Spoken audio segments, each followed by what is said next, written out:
कुछ एक झूठ हमारे दिमागों में बैठा दिए जाते हैं। जैसे आप सब ने यह कथा पढ़ी होगी कि एकलव्य का अंगूठा कटवा लिया द्रोणाचार्य ने, पढ़ा है ना आप सब ने? पर ये बताइए कितनों ने महाभारत में स्वयं पढ़ा है? मेरे विचार से हम में से किसी ने भी कभी महाभारत में वह प्रसंग पढ़ा ही नहीं होगा एकलव्य वाला।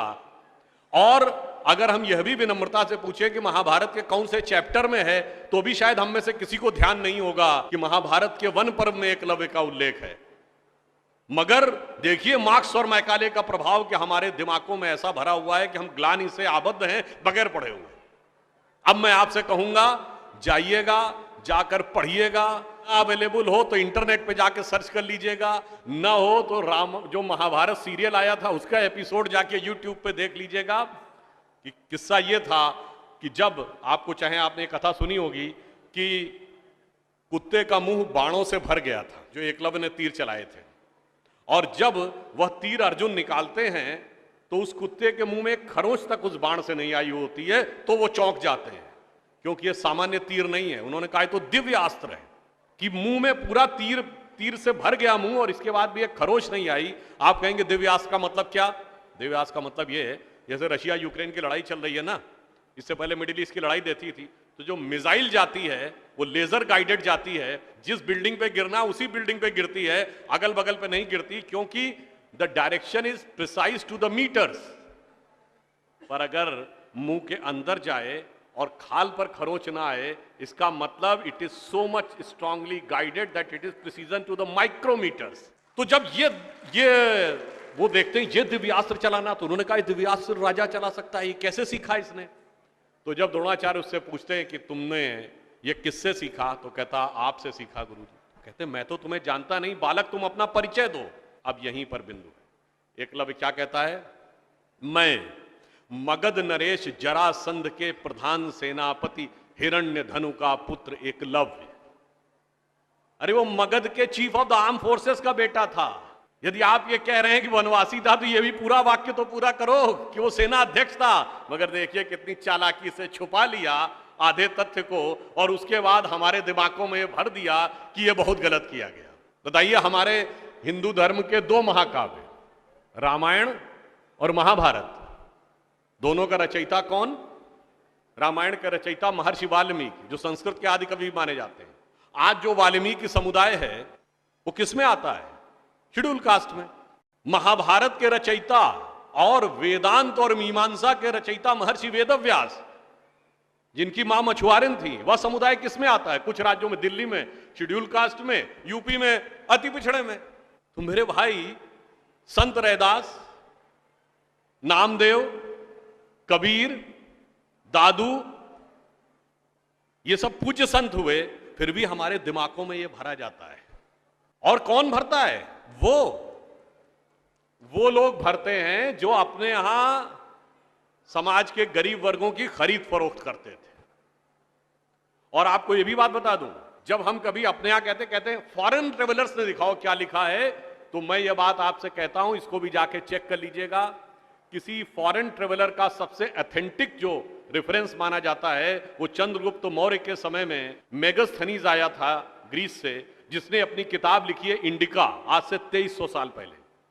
वो इंडिका किताब आज उपलब्ध नहीं है, मगर उसके उदाहरण तमाम जगहों पे हैं, तो प्रूवन है किताब थी। उसने भारतीय समाज में व्यवस्था का वर्णन करते हुए लिखा है कि यहां पर 7 जातियां हैं, मगर महत्वपूर्ण बात यह है यहां इतनी समरसता, इतना सामंजस्य है कि यूनान के समाज के समान यहां कोई समाज का ऐसा वर्ग नहीं है जिसके साथ शोषण या भेदभाव किया जाता हो।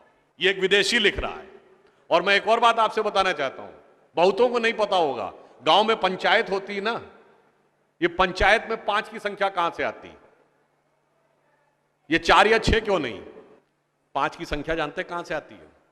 4 वर्ण माने गए थे, तो किसी भी गांव में निर्णय लेना होगा तो चारों वर्णों का एक एक प्रतिनिधि होगा, और 5वां जानते कौन होगा? गांव के बाहरी क्षेत्रों में रहने वाले वो वनवासी जो प्रत्यक्ष रूप से गांव का हिस्सा नहीं है, पर हमारे निर्णय का प्रभाव उनके जीवन पर भी पड़ेगा, तो 5वां प्रतिनिधि उनका होगा। वहां से यह पंचायत का भाव आता है। और फिर मैं आपसे कहना चाहता हूं, हमारे दिमाग में एक और चीज भर दी गई कि जाति व्यवस्था हमने बनाई। आपको पता है कास्ट शब्द कहां से आया? ये कास्ट अंग्रेजी का शब्द नहीं है, ये पुर्तगीज भाषा का शब्द है। और 1931 में जो अंतिम जनगणना जाति के आधार पर उसमें 4114 जातियां हैं हिंदू समाज में, जिसमें अब 6000 बताई जाती हैं। मैं चैलेंज करके पूछता हूं, कोई दिखाओ तो किसी धर्म ग्रंथ में 6000 जातियां लिखी हो, और जहां लिखी उसमें इससे ऊंचे ये, इनके नीचे ये ऊंचा ये नीचा, कौन से धर्म ग्रंथ में लिखा है? ये माली ऊंचे की तेली ऊंचे, सुनार ऊंचे कि लोहार ऊंचे, कहां लिखा है? जानते हैं कहां लिखा है? एक British census commissioner Herbert Risley द्वारा किए गए सेंसस में हिंदू समाज को जातियों में विभाजित करके ऊपर से नीचे तक लिखा गया, और फिर वो हमारे ऊपर अध्यारोपित कर दिया गया है। हमारे दिमागों में कैसी कैसी बातें भरी जाती हैं। एक थोड़ा लिबर्टी लेते हुए ये भी कहना चाहूंगा, महिलाओं को पढ़ने का अधिकार नहीं दिया जाता था। अब ये बताइए, हमारे यहां दिल्ली में लोगों को ध्यान नहीं होता है, आप लोगों ने मैत्री कॉलेज और गार्गी कॉलेज है ना, ये मैत्री और गार्गी कौन थी? ये वैदिक काल की 20-22 विदुषी स्त्रियों में से एक हैं। गार्गी ने ऋषि याज्ञवल्क्य के साथ शास्त्रार्थ किया।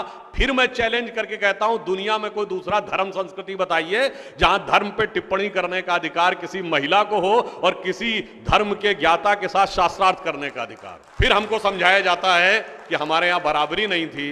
अरे आप सबको याद हो, सबसे प्रख्यात शास्त्रार्थ कौन सा है? आचार्य मंडन मिश्र और आदि शंकराचार्य के बीच में। दोनों के बीच में जो शास्त्रार्थ हुआ, उसका जज कौन था? आचार्य मंडन मिश्र की पत्नी उभय भारती। फिर मैं चैलेंज करके पूछता हूं, पहले दुनिया कोई धर्म बताइए जहां टिप्पणी करने का अधिकार स्त्रियों को हो और जज बनने का अधिकार हो डिस्कशन में। उसके बाद हमसे कहते हैं कि साहब बराबरी नहीं थी। इसलिए मैं कहना चाहता हूं कि हमारे यहां तो समाज में जिस प्रकार से एकाकार करके सबको साथ में लिया जाता था, बराबरी का तो आलम यह था, बराबरी नहीं थी, यह सच है। हमारे यहां बराबरी नहीं थी, हमारे यहां मातृशक्ति को पहले रखा जाता था। इसीलिए हम क्या बोलते हैं? सीताराम, सीता पहले राम बाद में। लक्ष्मी नारायण, लक्ष्मी पहले नारायण बाद में। गौरी शंकर, गौरी पहले शंकर बाद में। राधे कृष्ण, राधा पहले कृष्ण बाद में।